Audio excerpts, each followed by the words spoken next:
Sasa ndugu zangu wane, ladies and gentlemen, nawakaribisha kwenye kipindi chetu pendwa.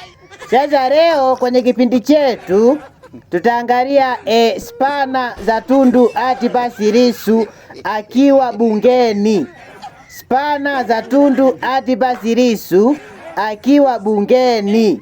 Sasa sitaki kukuchosha na wewe usinichoshe sana mimi. Sitaki kukupotezea muda na wewe usinipotezee sana mimi muda. Hebu twende moja kwa moja tukazione hizi spana za Tundu Antipas Lissu.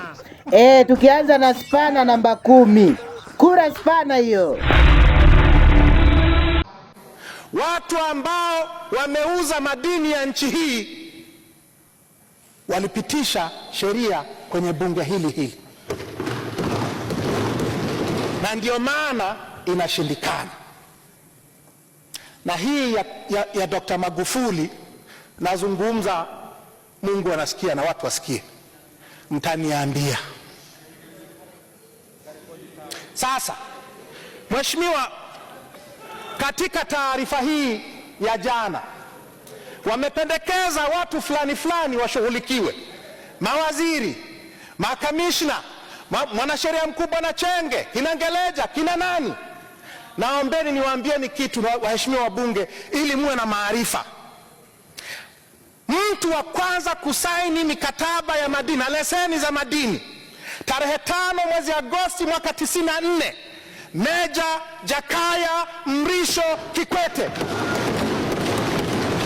Leseni ya Bulyanhulu hii inayopigiwa kelele leo, leseni ya Bulyanhulu ya tarehe 5 Agosti 94 ilisainiwa na Jakaya Kikwete akiwa waziri wa maji, nishati na madini. Ya uraisi wakati ule hana kinga ya uraisi leo kwa huku kuhusiana na maswala aliyoyafanya wakati hajawa rais.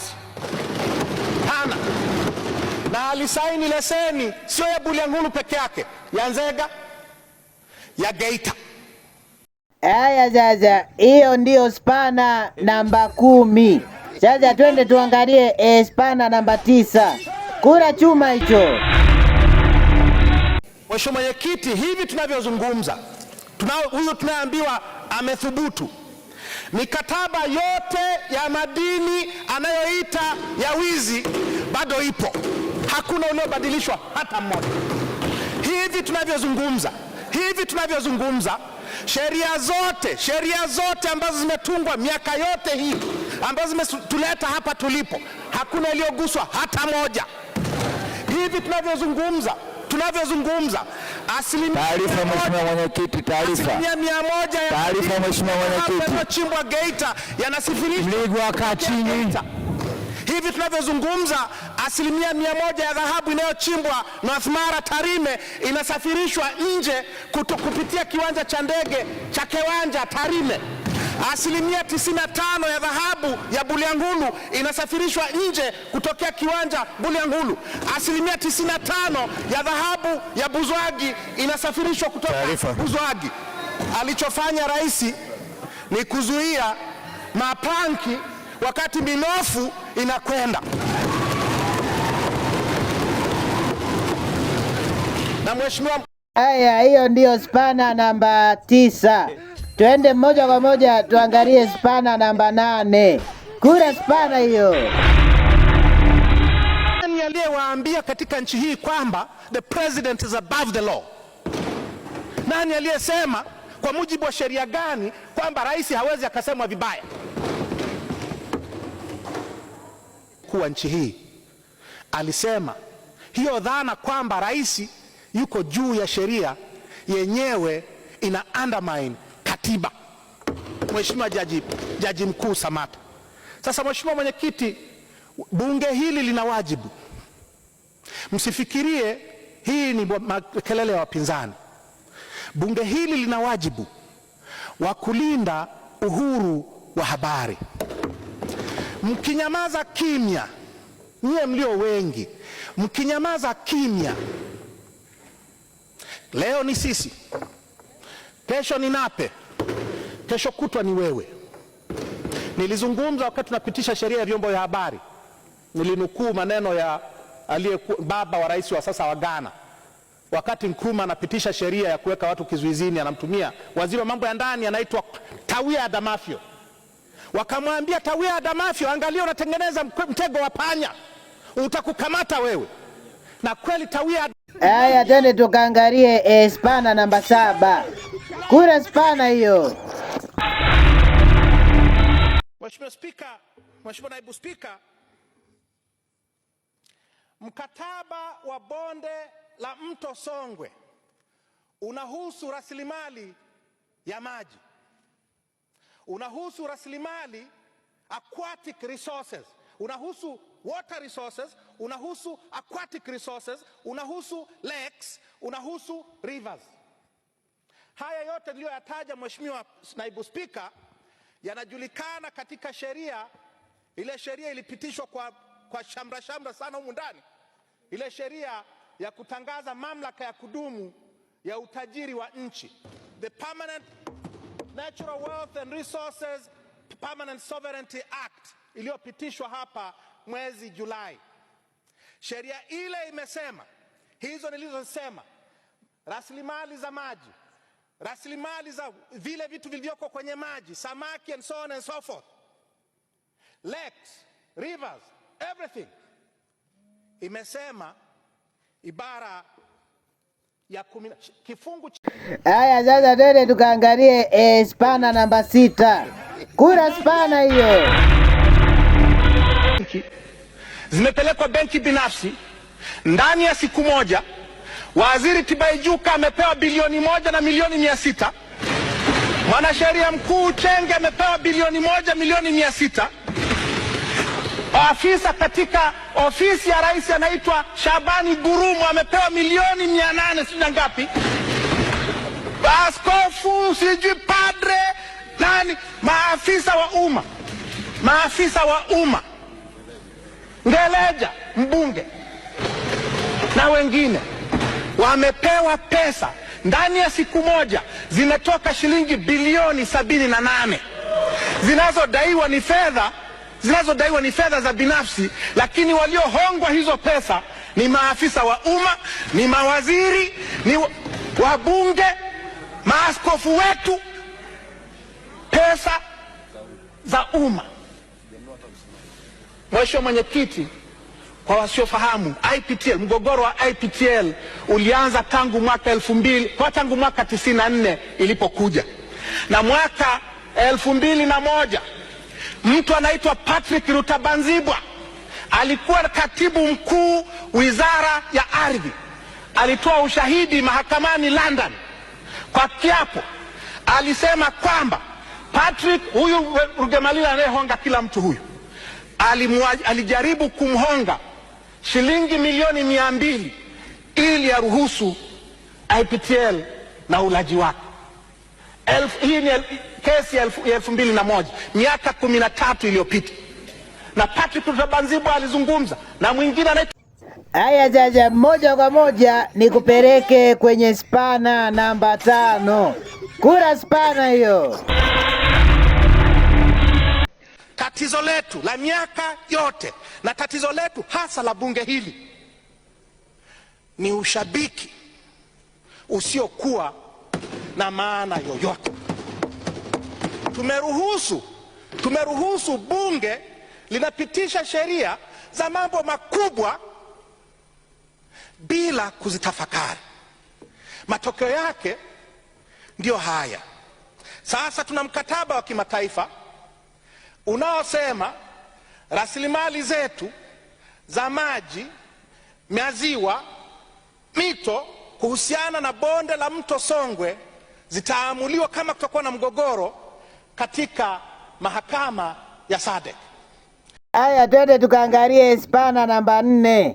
Kura spana hiyo. Mwenyekiti, nimesema wajibu wa kikatiba wa bunge ni kuisimamia na kuishauri serikali, sio kuisifia na kuiimbia mapambio. Mheshimiwa Mwenyekiti, hili azimio sio azimio la bunge, ni azimio la wana CCM kumpongeza mwenyekiti wao wa CCM. Mheshimiwa Mwenyekiti, Mwenyekiti, kama sisi sio wanafiki, kama wa bunge hili sio wanafiki, basi kwa vile nataka tumsifu Magufuli kwa kuunda kamati, tuanze na Rais Benjamin Mkapa aliyeunda kamati ya Jenerali Mboma, aliyeunda kamati ya Dr. Kipokola, aliyeunda kamati ya Dr. Bukuku. Kama sisi sio wanafiki, Mheshimiwa Mwenyekiti, tuende kwa Kikwete aliyeunda kamati ya Laumasha, akaunda kamati ya Mark Bomani. Kama sisi sio wanafiki, lakini kwa sababu ni wanafiki hatuko tayari. Haya wane, hiyo ndio spana namba 4. Sasa twende moja kwa moja tuangalie spana namba 3. Kura chuma hicho. Ya kanuni yaliyopendekeza kwamba wajumbe maoni ya wachache yasomwe na wachache waliozoea vya haramu waliyakataa, wakasema wanataka wayasome wao. Mheshimiwa Mwenyekiti, waliozoea kuishi kwa uongo na udanganyifu hawawezi kujifunza kuishi katika kweli. Waliozoea kuishi kwa uongo na udanganyifu hawawezi kujifunza kuishi katika kweli. Na Mheshimiwa Mwenyekiti, naomba nithibitishe maneno yangu haya kwa mifano minne ifuatayo.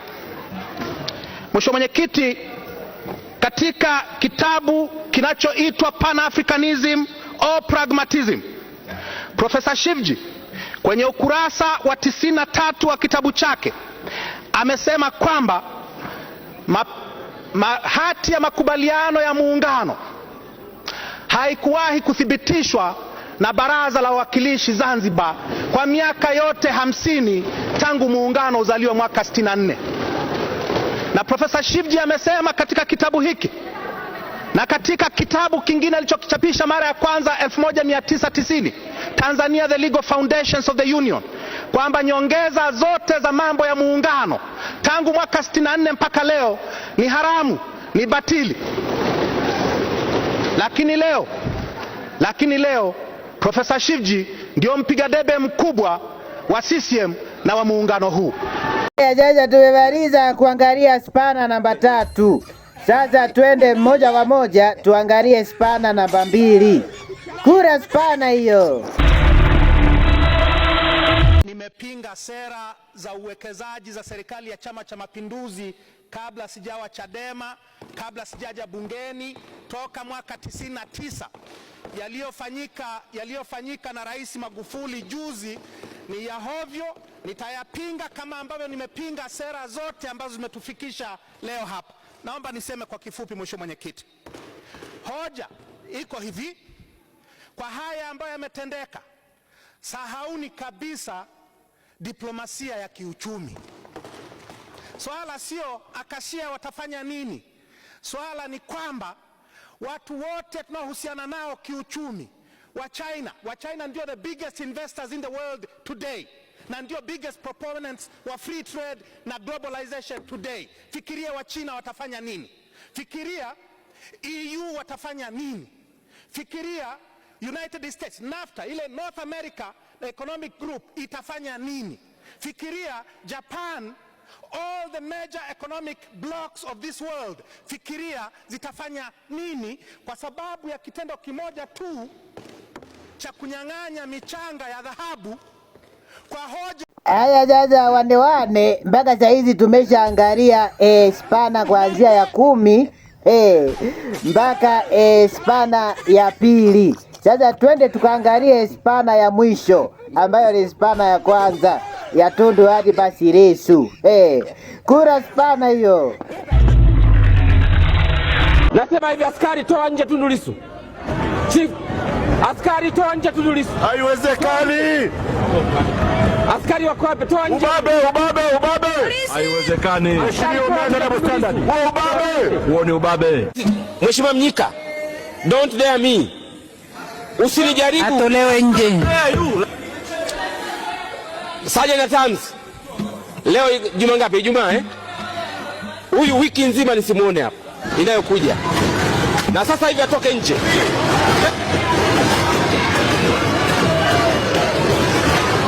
Atoke nje sasa hivi. Harakisha, harakisha, harakisha. Ananipotezea muda mimi hapa.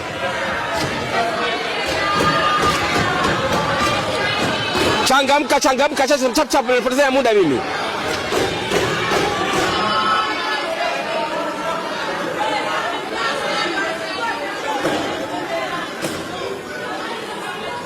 Ninyi ni askari gani nyinyi? Toa huyo mtu. Askari wa wapi hawa?